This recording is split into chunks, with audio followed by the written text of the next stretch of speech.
सामान्य अध्ययन हर व्यक्ति के लिए भी जरूरी होता है, चाहे वह प्रतियोगी छात्र हो चाहे वह ना हो। प्रतियोगी छात्रों के लिए तो वह एग्ज़ाम निकालने क्लियर करने के लिए इम्पोर्टेंट है।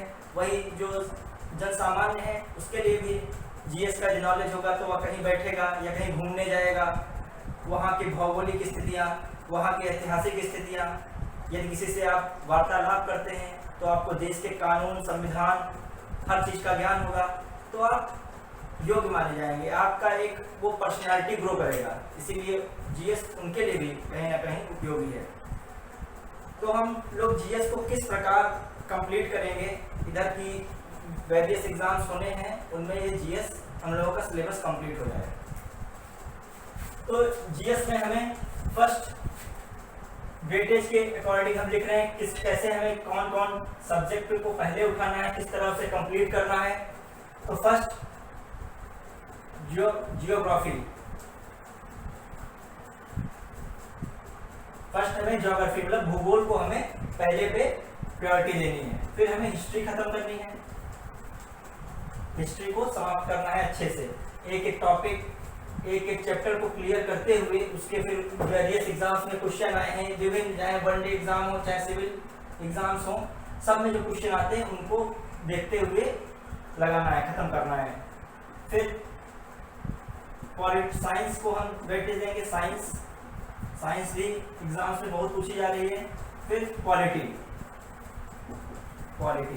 फिर हम इकोनॉमी को वेटेज देते हैं, इकोनॉमी, ठीक, इकोनॉमी।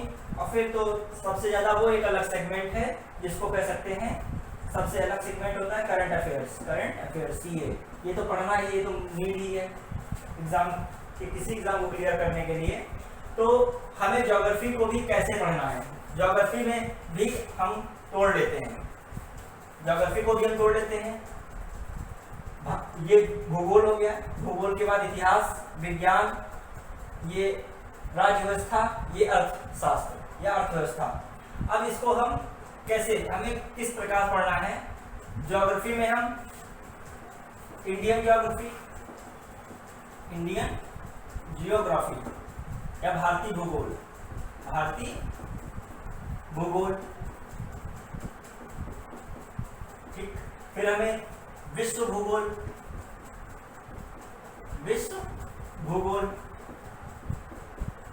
फिर हमें भौतिक भूगोल,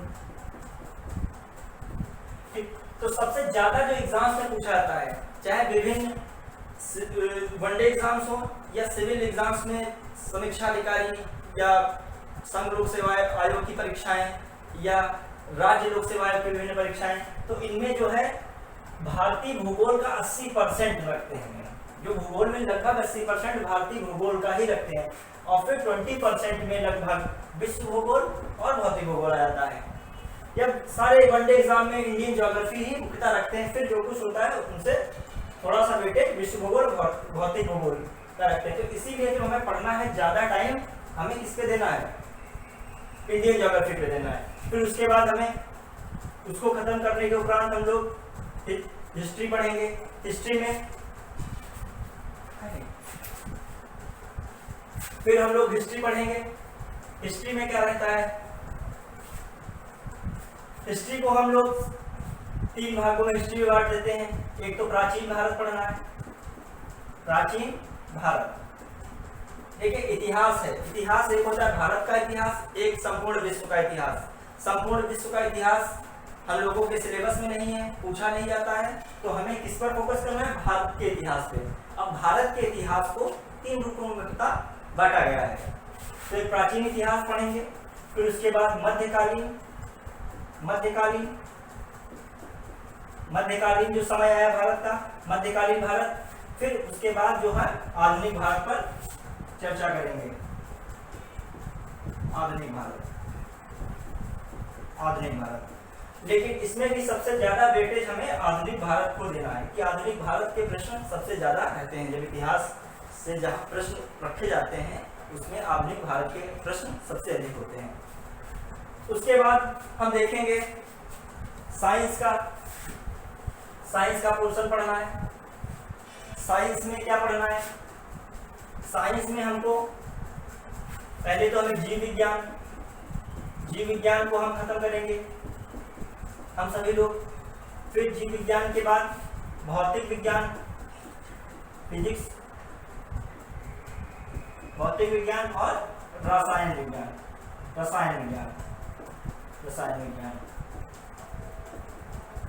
बायोलॉजी, फिजिक्स, केमिस्ट्री। लेकिन यहाँ पे विषय विशेषज्ञ नहीं बनना है, क्योंकि इसमें जो है प्रायोगिक चीजें पूछी जाती हैं जो एप्लीकेशन बेस्ड क्वेश्चन होते ज़्यादातर। लेकिन हम लोग को लेवल जो है एग्जाम का थोड़ा बढ़ रहा है, तो हर चीज़ का हमें कारण जानना होगा, उसका सोल्यूशन देखना होगा, मतलब उसको भी थोड़ा बहुत डेप्थ में देखेंगे, क्योंकि हर साइंस ऐसा विषय है जानकारी वो भी तर्क के साथ। ठीक, अब उसके बाद जो है पॉलिटी में संविधान के बाद, उसी में संविधान के बाद कार्यपालिका, व्यवस्थापिका, न्यायपालिका, इस पर चर्चा होगी। पूरा भारतीय संविधान समाप्त किया जाएगा। ऐसे तो विश्व में भी अफ्रीका का संविधान है, अमेरिका का संविधान है, हमें उससे मतलब नहीं है। हाँ, वहाँ के जो प्रावधान भारतीय संविधान में है उसको हम लोग अवश्य पढ़ेंगे। किन एग्जाम्स के ओरिएंटेड जीएस पढ़ना है? तो फर्स्ट जैसे है यूपीपीएससी, जो कि राज्य लोक सेवा आयोग, उस स्तर तक भी हम लोग जीएस पढ़ेंगे। फिर इसी में आरओ एआरओ की वैकेंसी आ चुकी है, फॉर्म मतलब भरा जा चुका है, अभी एग्जाम्स होना है। फिर जो है आरओ एआरओ, अभी इलाहाबाद हाई कोर्ट की वैकेंसी आएंगी, इलाहाबाद हाई कोर्ट की आनी है।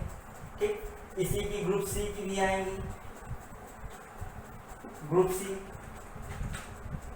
फिर जो है इसके बाद हम लोगों को इधर सुपरटेट भी, जो कि जूनियर का इस टाइम फॉर्म तो भर चुका है, एग्जाम डेट आनी है, उसको भी ओरिएंटेड हम लोग जीएस पोर्शन भी जो हम पढ़ाएंगे इसमें काम आएगा।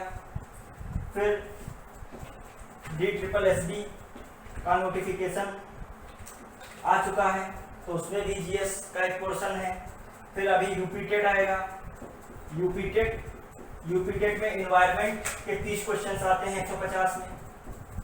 इन्वायरमेंट का मतलब ही जीएस है, उसमें जीएस में पॉलिटी भी रख देते हैं, हिस्ट्री भी रखेंगे, ठीक है, उसमें सब कुछ रख देते हैं जीएस रिलेटेड।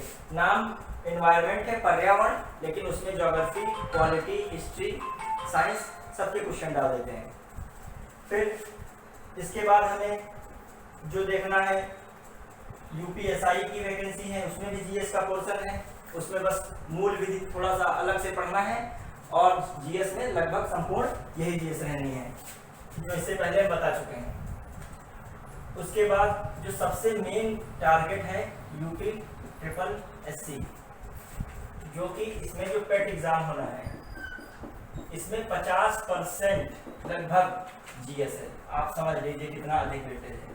तो प्रीलिम्स जो इसका पेट है, प्रीलिम्स एग्जाम टेस्ट जो होना है इसका, उसमें 50% जीएस है, मतलब 100 क्वेश्चन में 50 क्वेश्चन जीएस है, घुमा फिरा के उसको 50 क्वेश्चन जीएस है। तो इस प्रकार हमको जीएस इधर कंप्लीट करनी है।